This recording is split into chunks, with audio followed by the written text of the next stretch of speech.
Hello everyone. In this video, I'm going to show you how to download a video from Facebook. First, open your Facebook and choose the video you want to download.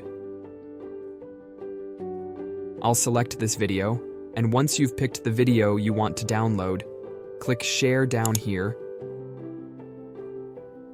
scroll down, and then select Copy Link. Now open Google and type Download Facebook Video. Then choose the top result named Facebook Video Downloader.